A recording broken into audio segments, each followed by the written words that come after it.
O Senhor esteja convosco, Ele está no meio de nós. Proclamação do Evangelho de Jesus Cristo, segundo Marcos. Glória a vós, Senhor. Alguns dias depois, Jesus entrou de novo em Cafarnaum. Logo se espalhou a notícia de que ele estava em casa. E reuniram-se ali tantas pessoas que já não havia lugar nem mesmo diante da porta. E Jesus anunciava-lhes a palavra. Trouxeram-lhe então um paralítico, carregado por 4 homens. Mas não conseguindo chegar até Jesus por causa da multidão, abriram então o teto, bem em cima do lugar onde ele se encontrava. Por essa abertura, desceram à cama em que o paralítico estava deitado. Quando viu a fé daqueles homens, Jesus disse ao paralítico: Filho, os teus pecados estão perdoados. Ora, alguns mestres da lei que estavam ali sentados refletiam em seus corações: como este homem pode falar assim? Ele está blasfemando. E ninguém pode perdoar pecados a não ser Deus. Jesus percebeu logo o que eles estavam pensando no seu íntimo e disse: Por que pensais assim em vossos corações? O que é mais fácil? Dizer ao paralítico: os teus pecados estão perdoados? Ou dizer: levanta-te, pega a tua cama e anda?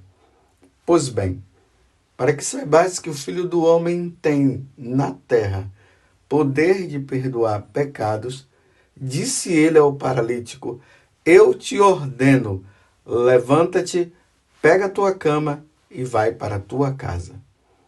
O paralítico então se levantou e, carregando a sua cama, saiu diante de todos.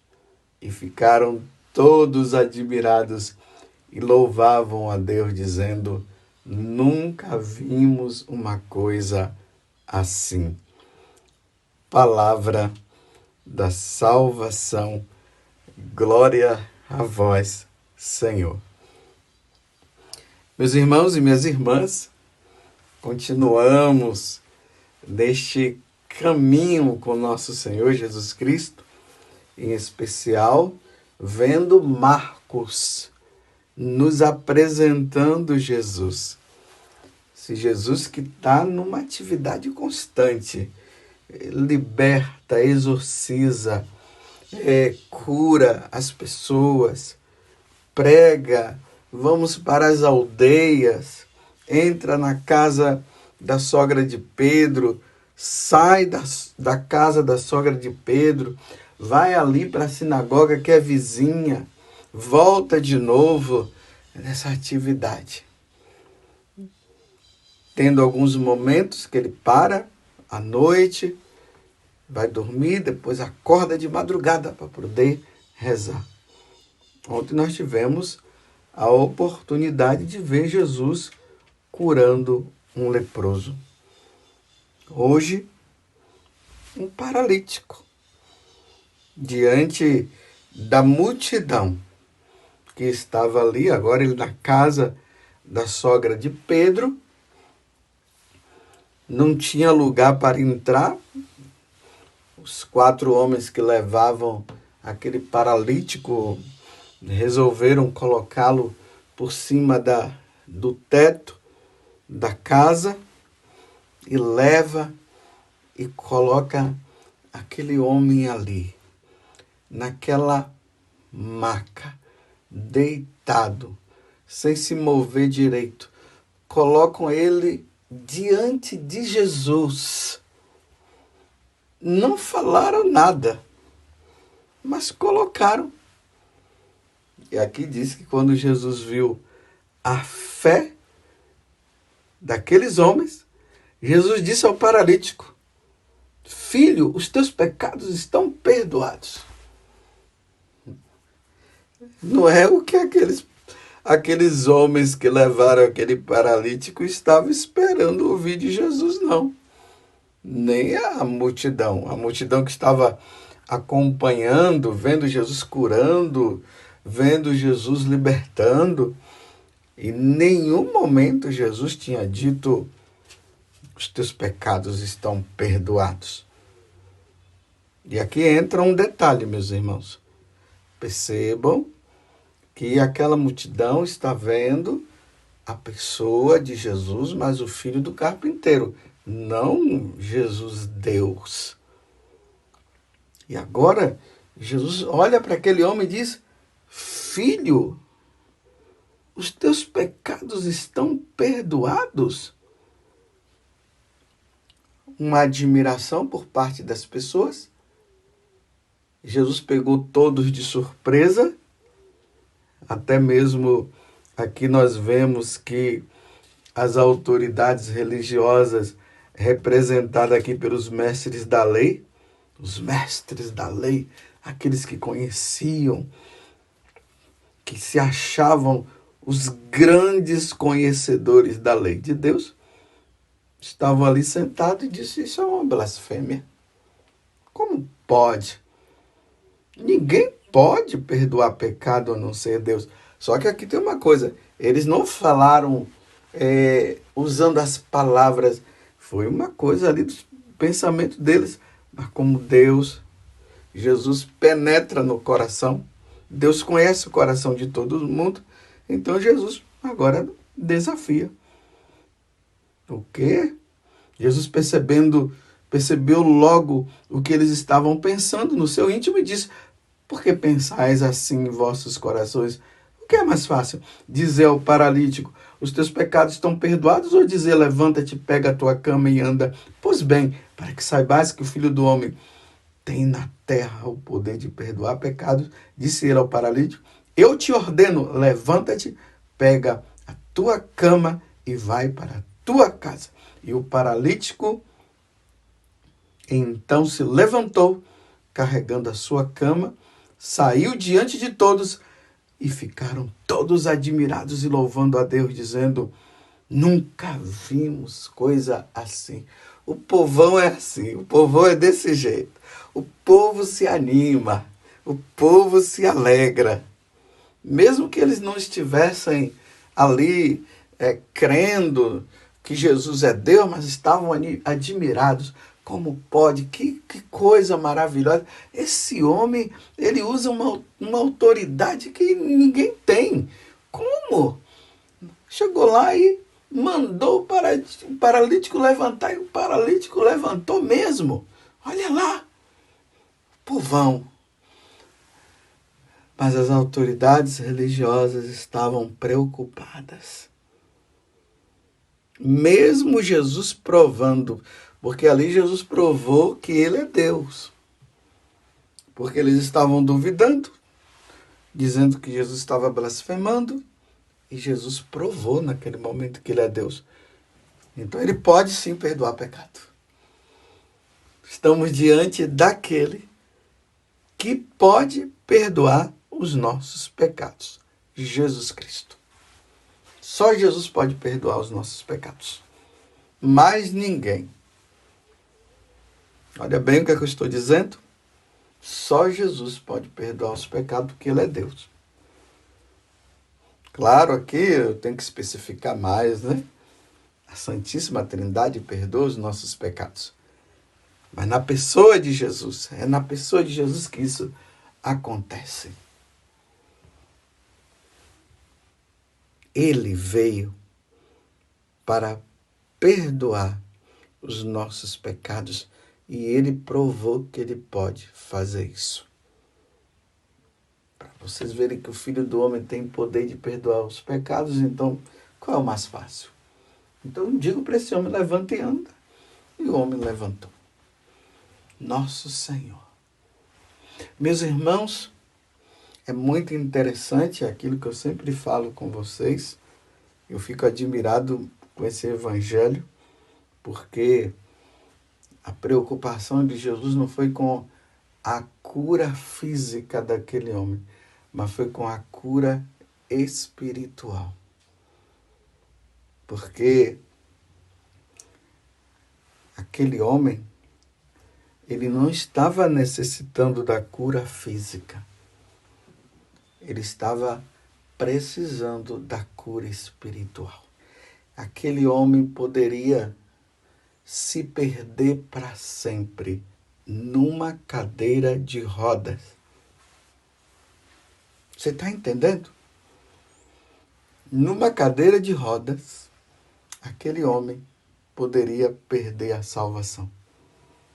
E como Jesus é Deus, ele não se preocupou com a cura física, ele se preocupou em perdoar o pecado daquele homem. Então aqui tem um grande ensinamento. Entre a cura física, que é importante, e a cura espiritual, Deus vai sempre preferir a cura espiritual. Deus quer o perdão dos pecados. Até mesmo, meus irmãos, uma pessoa numa cadeira de rodas poderá ser condenada se ela não levar uma vida em Deus. Nós que somos sacerdotes e atendemos confissão, nós entendemos muito bem isso.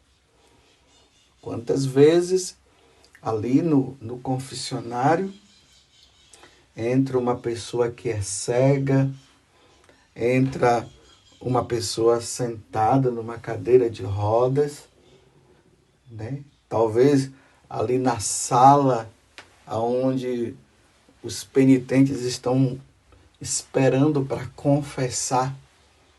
Os penitentes podem até olhar, né?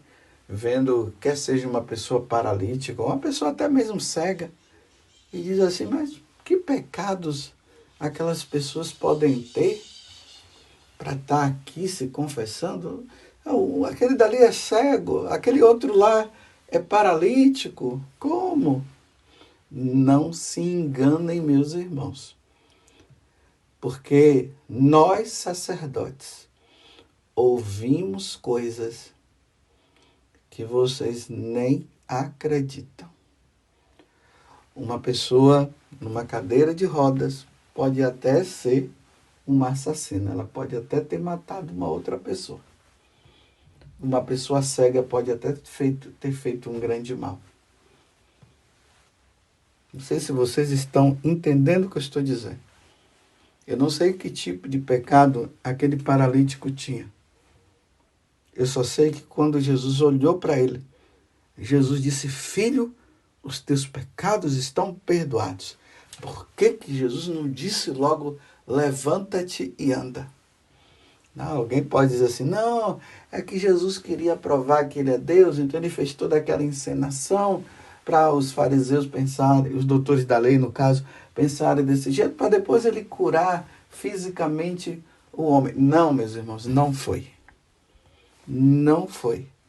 Aquele paralítico estava precisando ser perdoado dos pecados para não perder a alma dele. Aqui na carta aos Hebreus, que nós estamos vendo também na liturgia, Hebreus capítulo 4, do versículo 1 ao 5, depois versículo 11. Começa dizendo assim, irmãos, tenhamos cuidado, enquanto nos é oferecida a oportunidade de entrar no repouso de Deus, não aconteça que alguém de vós fique para trás. Então, para quem está lendo a carta aos Hebreus aqui na liturgia da missa, ou você pode também ler, você vai perceber que o autor da carta aos Hebreus, ele está se referindo ao povo que foi liberto do faraó, povo hebreu que estava no Egito, e Moisés foi enviado para libertá-los. Eles foram libertados, eles passaram pela água, ou seja, pelo mar, a pé enxuto, porque o mar se abriu e eles viram o poder de Deus. O faraó estava vindo atrás dele para destruí-los, e no momento certo eles passaram, e o faraó junto com os outros foi passar e foram engolidos pelo mar. E eles viram o prodígio de Deus. Eles entraram no deserto. Quando eles tiveram sede, embora eles murmurassem, Deus deu água. Eles tiveram fome, Deus deu comida para eles, deu o maná do céu. Mas aquele povo era um povo de cabeça dura. Chegou o ponto deles até sentir saudade das cebolas do Egito. Que o significado aqui é esse. Eles queriam voltar. Eles estavam livres e eles queriam voltar. E aí, ontem nós vimos, né, a carta aos Hebreus e também o Salmo que dizia: olha, se vocês ouvir a voz do Senhor, não endureçais o seu coração. Não endureça seu coração, para não ficar para trás. Aí agora ele está complementando. Tenhamos cuidado, enquanto nos é oferecida a oportunidade, porque Deus está dando todos os dias a oportunidade para nós entrarmos no repouso, ou seja, para nós entrarmos no céu.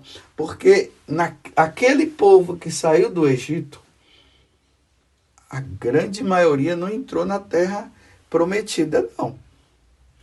Eles não entraram. Até Moisés não entrou. Então é um alerta que Deus está nos dando. Deus todos os dias nos dá a oportunidade. Aí no evangelho de hoje nós vimos a oportunidade daquele paralítico. Ele foi levado pelos amigos dele e, chegando lá, Jesus perdoou os pecados dele.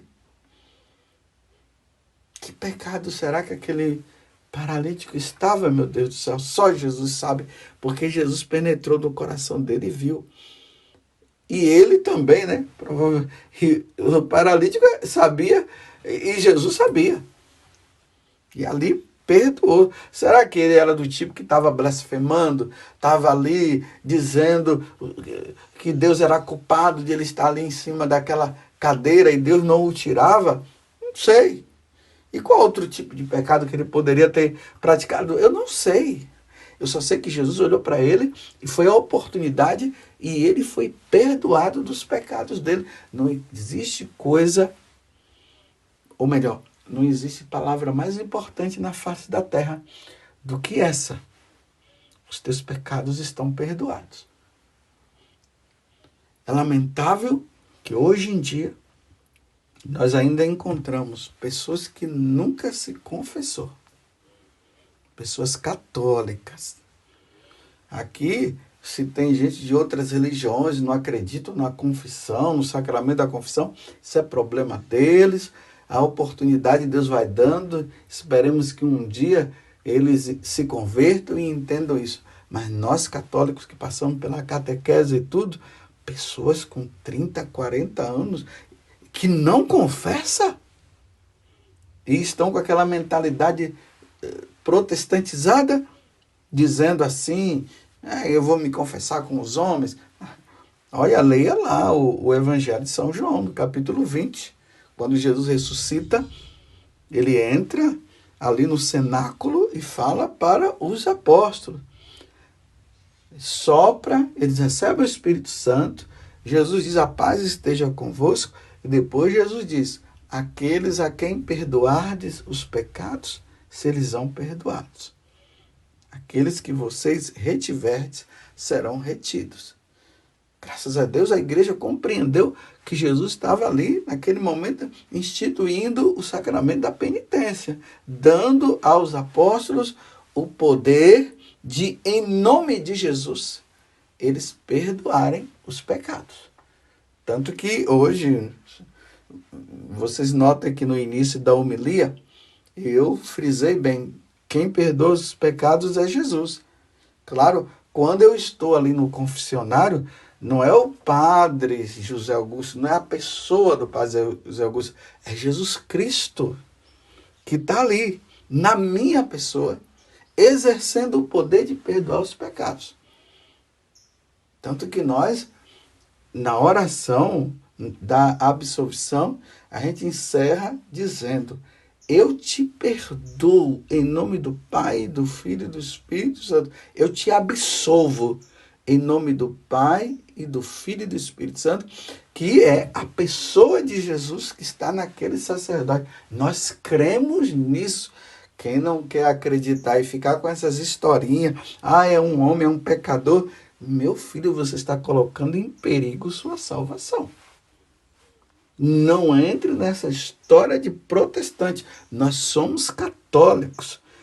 Isso nós trazemos de nosso Senhor Jesus Cristo. Ele falou isso para os apóstolos e nós cremos. E é preciso que creiamos. Não coloque a sua salvação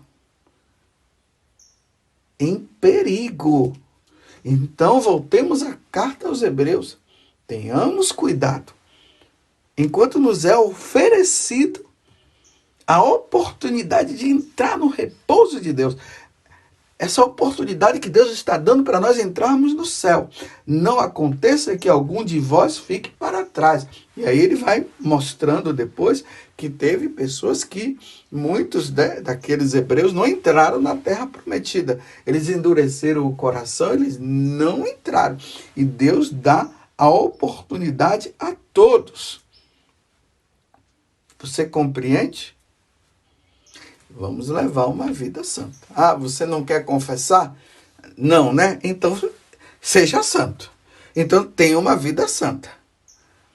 Para você não confessar os seus pecados diante de um sacerdote, você tem que ter o naipe de Nossa Senhora. Nossa Senhora foi concebida sem pecado e ela não teve pecado, não. Eu não vou nem falar de Jesus. Estou falando de Nossa Senhora. Você tem que ser do naipe de Nossa Senhora. Então você tem que ter sido concebido sem pecado para você não confessar. Então se você não quer confessar, é porque você não tem pecado. Você não tem? Eu tenho, mas não vou confessar com um sacerdote que é um homem pecador. Então você está indo contra a vontade de Deus. A oportunidade Deus está dando. Depois, diga que eu não avisei. Então eu tenho plena consciência que eu estou falando para você aqui, que nós precisamos nos confessar, porque nós somos pecadores. E nós precisamos buscar um sacerdote para nós sermos absolvidos. Mas eu procurei esse padre, ele não quis. Olha, não existe só um padre na face da terra, não. Procure. Se você tivesse com câncer e em estágio avançado, e você tivesse ido nesse determinado aí médico, e o médico não tivesse, vamos supor, não quisesse te receber ou te atender, você iria buscar outro. E se aquele outro também não desse certo, você iria buscar o outro. E assim por diante. Porque você não iria querer morrer. Então, se você quer ir para o céu, se você não quer ter a morte eterna, que é a condenação eterna, então, olha, busque, procure, você vai encontrar. Louvado seja nosso Senhor Jesus Cristo, para sempre seja louvado, e a nossa Mãe Maria Santíssima.